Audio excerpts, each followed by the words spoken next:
জয় গুরু।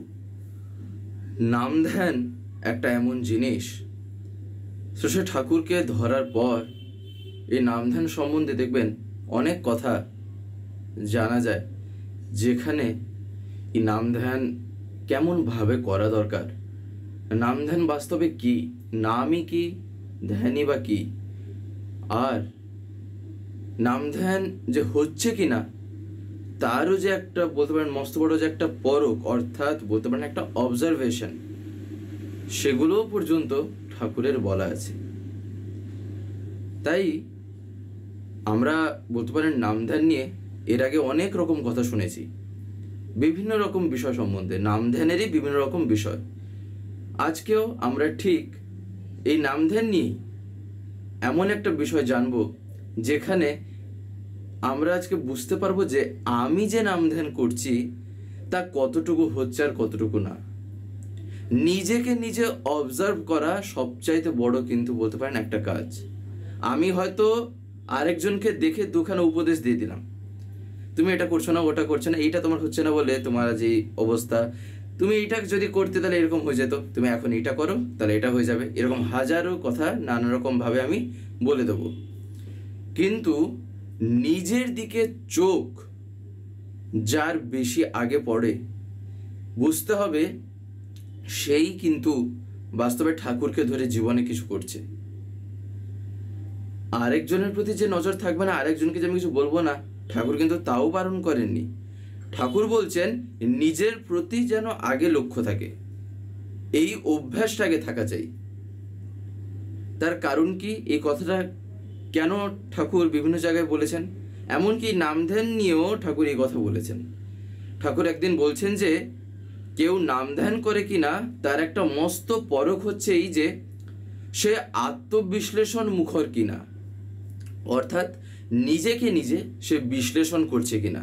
এবারে বিশ্লেষণ করা মানে কি? বিশ্লেষণ মানে সে নিজেকে নিজে ভালো মতন করে বলতে পারেন নিজেকে অবজার্ভ করছে কিনা। তাই এই আত্মবিশ্লেষণ মুখর মানে কি না, নিজেকে নিজে সে কতটুকু বিশ্লেষণ করে দেখছে। বিশ্লেষণ মানে একটা জিনিসকে বলতে পারেন ডেসক্রিপটিভলি কিংবা বলতে পারেন একদম ভালো মতন করে আর কি, যেটা বলা হয়ে থাকে। একটা জিনিসকে যখন আমরা বিশ্লেষণ করার চেষ্টা করি, বিশ্লেষণ করা মানে কি, আমরা ভালো মতন করে সেটাকে বোঝানোর চেষ্টা করি, ভেঙে ভেঙে ব্যাপারটাকে বোঝার চেষ্টা করি, এটাকে বলা হয় বিশ্লেষণ। অর্থাৎ উপর উপর দেখা তা না, ব্যাপারটার গভীরে গিয়ে সেটাকে অনুভব করা, সব বোঝার চেষ্টা। ঠাকুর বলছেন এই আত্মবিশ্লেষণ মুখর যে বুঝতে হবে সে নাম ধ্যানে রত আছে। তাই ঠাকুর বলছেন যে কেউ নাম ধ্যান করে কিনা তার একটা মস্ত পরখ হচ্ছে এই যে সে আত্মবিশ্লেষণ মুখর কিনা। অকৃতকার্যতার জন্য অন্যের ঘাড়ে দোষ না চাপিয়ে নিজেকে দায়ী করে কিনা, অর্থাৎ কোনো কারণে অকৃতকার্য হয়েছি, সদা সর্বদা অপরের ঘাড়েই দোষ চাপাচ্ছি। ওর জন্য আজ আমার এই অবস্থা, ওর জন্য আমি এইটা হলাম না, ওর জন্য আমার এটা হলো না। কখনো আগে আমি চেষ্টাও আমার অন্তত এতটুকু নেই যে আমার জন্য যে কতটুকু আমি নিজেকে সেই জায়গা থেকে বঞ্চিত করে দিলাম, আমি আমার নিজের কতটুকু চলনের জন্য সেই রকম নিজের কতটুকু চাল চলন ব্যবহার, নিজের যে অভ্যাসগুলির জন্য যে আমি সেই জায়গা থেকে বঞ্চিত হলাম। আমার কি কিছু নেই? সবই কি অন্যের ঘাড়ে আছে? সবাই কি বলতে পারেন আমার জীবনটাকে ধরে বসে আছে? তাহলে জীবন আমার, আর আমি দোষ চাপাচ্ছি আরেকজনের উপর, তাও আবার কি সদা সর্বদা। এই কারণে ঠাকুর বলছেন যে আগে লক্ষ্য রাখা যায় নিজের উপর। তাই ঠাকুর বলছেন যে এ অভ্যাসই এমন যে এতে দেখতে দেখতে শোনা ফলে এমনতর মানুষের সাহচর্যে কি হয় না, বহু লোক উপকৃত হয়। অর্থাৎ যখন আমি এই রকম হয়ে উঠব, তখন আমার দেখা দেখি, আমার সংস্পর্শে যারা আসবে, আমার হাব ভাব, আমার কথাবার্তা, আমার চালচলন যেমন হবে, তারা কিন্তু আমাকে ততটুকুই ভালোবাসবে, তারা আমার জন্য ততটুকুই করতে রাজি থাকবে। এটা কিন্তু বাস্তব কথা। আমি ঠাকুরের জন্য করছি কেন, আমি তার জন্য করছি কেন? ঠাকুর সেই রকমভাবে নিজে করেছেন আর করে দেখিয়েও দিচ্ছেন, যার ফলে আমি সেখান থেকে সে আকর্ষণটা তো পাচ্ছি। আমি ঠাকুরকে জীবনে ধরলাম কেন? কিছু না কিছু তো আছে, তাই না? তাই তাকে ভালোবাসতে হয় নিঃস্বার্থভাবে। আমি জানি তিনি সব কিছু দেন, আমি জানি তার মতন ভালোবাসা, সেই রকম অফুরন্ত ভালোবাসা আমি কোথাও আর হয়তো পাবো না। আমি জীবনে যাই করি না কেন, সেই ভালোবাসার কথাই আমি তার মধ্যে দেখতে পাচ্ছি, তার মুখে সদা সর্বদা শুনতে পারছি। কিন্তু এই সব কিছু জানা সত্ত্বেও হয়তো আমার কোনো এমন চালচলন, এমন কিছু ব্যবহারের জন্য তিনি যদি আমায় শাসনও যদি করেন, সেই মুহূর্তে যদি আমার মাথায় এই বুদ্ধি থাকে, আমার মাথায় যদি এই চিন্তা থাকে যে তিনি তো আমার পরম পিতা, তিনি যদি আমায় শাসন না করবেন তো আর কে শাসন করবে? আমাকে তো তিনি তো মানুষ করবেন, তাই না?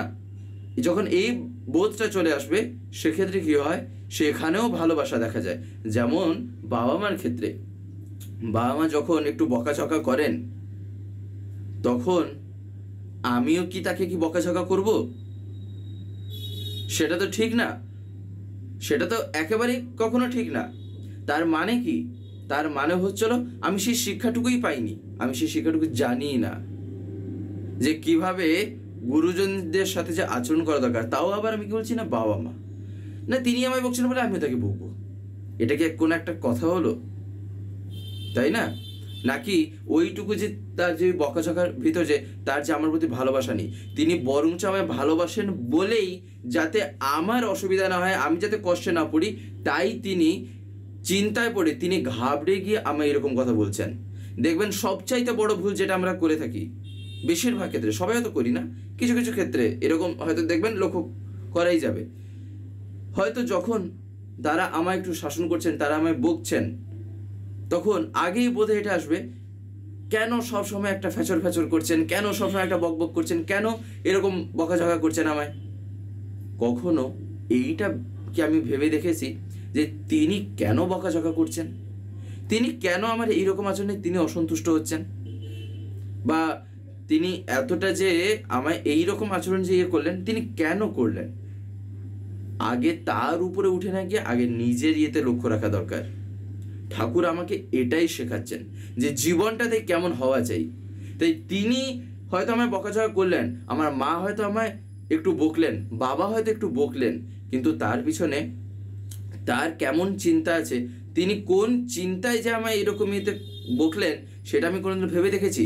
তার কারণ তিনি হয়তো ভয় পেয়ে গেছেন, তিনি হয়তো ঘাবড়ে উঠেছেন যে আমার ছেলের যদি কিছু হয়ে যেত, আমার ছেলের যদি এই কষ্টটাই যদি ইয়ে হতো, তাই তিনি ভয়ে বকেন যাতে দ্বিতীয়বার আর আমি করার সাহসটা না পাই, যাতে আমি দ্বিতীয়বার করার আগে 10 বার ভাবি। এই কারণে তার বকাঝকা। নাহলে তাদেরকে কি ইয়ে হয়েছে নাকি যে সদা সর্বদা ছেলে মেয়েদের যে বকাঝকা করবেন? আর ছেলে মেয়েদের সদা সর্বদা বকাঝকা করে, কিংবা বিশেষ করে ঠাকুর বলছেন কি না, মেরে কখনোই লাভ হয় না। আমি কতটুকু মেরে তাকে আমি শাসন করব? আন্তরিকতা থাকা চাই, ভালোবাসা থাকা চাই, দিলে সেও যেমন তোমার মনের কথা বুঝতে পারবে, তুমিও তার মনের কথা বুঝতে পারবে। এটা প্রত্যেকের ক্ষেত্রেই। আমি আমার মায়ের কথা যদি না বুঝতে পারি, তার মনের কথা যদি আমি না বুঝতে পারি, তাহলে আমার মায়ের বকাটা আমার কাছে কিন্তু আনন্দদায়ক হবে না। কথাটা শুনে হয়তো অনেকের এবারে মনে হবে বকাটাকে আবার আনন্দদায়ক বলে মনে হয়। হ্যাঁ, বাস্তবে এই জিনিস হাজারো বার লক্ষ্য করা গেছে, বিশেষ করে ঠাকুরের জীবনে। আর যেখানেই ঠাকুর বলেছেন মাতৃভক্তির কথা, ঠাকুরের তো কত ঘটনা আছে।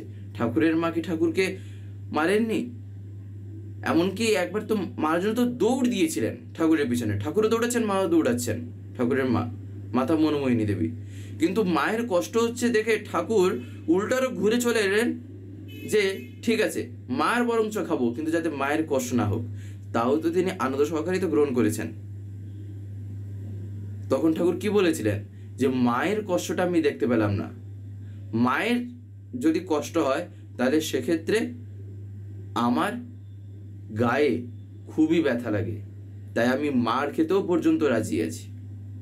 তাই তিনি দাঁড়িয়ে গেলেন, তার কারণ তার মা দৌড়ে দৌড়ে হাঁপিয়ে যাচ্ছিলেন। এই কারণে ঠাকুর বলছেন এই যে এইরকম এই চিন্তাগুলি কি সহজভাবে মাথায় চলে আসবে যদি না আমি নাম ধ্যান যদি সেরকমভাবে না করি, যদি যাজন ইষ্টভৃতি যদি না করা হয়, এইসব চিন্তা কি আসতে পারবে না। এটাই হচ্ছিল আত্মবিশ্লেষণ মুখর চিন্তা, এইরকমভাবে চিন্তা করাটা, এটা একটা দিক, তাছাড়া আর কিছু না। নাহলে তো জীবনে বহু দিকই আছে, তাই না? তাই আত্মবিশ্লেষণ মুখর মানে এইরকমভাবে যে আমি নিজেকে অবজার্ভ করব, আমি আমার ঠাকুরের ইয়েতে নিজেকে গড়ে তোলার চেষ্টা করবো, ঠাকুরের কথা অনুযায়ী, ঠাকুর যেভাবে বলেছেন, তিনি যেভাবে করেছেন সেই রকমভাবে আমি নিজেকে গড়ে তুলব, তাই না? তাই ঠাকুর বলছেন যে দেখো, তুমি আমি দুনিয়ার কিছু করতে পারি না। ধরো তোমার 5টি ছেলে আছে, তাদের জন্য তুমি একটি সোনার পাহাড় করে রেখে গেলে, তাদের যদি এবারে চরিত্র না থাকে, যোগ্যতা না থাকে, ওই সোনার পাহাড় শেষ করতে তাদের বড় বেশি দিন কিন্তু লাগবে না। তাই কিন্তু তাদের মধ্যে চারিত্র ও কর্মদক্ষতার স্ফুরণ করে দিয়ে যেতে পারো যদি, তাহলে দেখবে তারা প্রলয়েও নষ্ট হবে না। যদি প্রলয়ও চলে আসে সেটা নষ্ট পাবে না, তার কারণ যে অবস্থায় পড়ুক, তখন ঠাকুর বলছেন সেই জাপানি ডলের মতো ঘুরে ফিরে এসে দাঁড়াবে। এই হলো যে যখন জীবনে ঠাকুরকে সবচাইতে বেশি আমি প্রধান করে তুলি, সেক্ষেত্রে যে মানুষ কেমন হয়ে ওঠে। তো যাই হোক, আজকের এই ভিডিওটা এবারে আমি এখানে শেষ করার আপনাদের কাছে একটি কথা বলবো, যদি আজকের এই ভিডিওটি আপনাদের ভালো লেগে থাকে তাহলে একটি লাইক করে দেবেন, সবার ভিতরে শেয়ার করে দেবেন, কেমন লাগলো নিচে একটি কমেন্টে লিখে জানাবেন। আর যদি চ্যানেলটি এখনো সাবস্ক্রাইব করে না থাকেন তাহলে অতি অবশ্যই চ্যানেলটিকে সাবস্ক্রাইব করে পাশে বেল আইকন প্রেস করে অল করে রাখতে একেবারেই ভুলবেন না, আরও এরকম বিভিন্ন নতুন এবং ইন্টারেস্টিং ভিডিও সবার আগে পাওয়ার জন্য। জয় গুরু, বন্দে পুরুষোত্তম।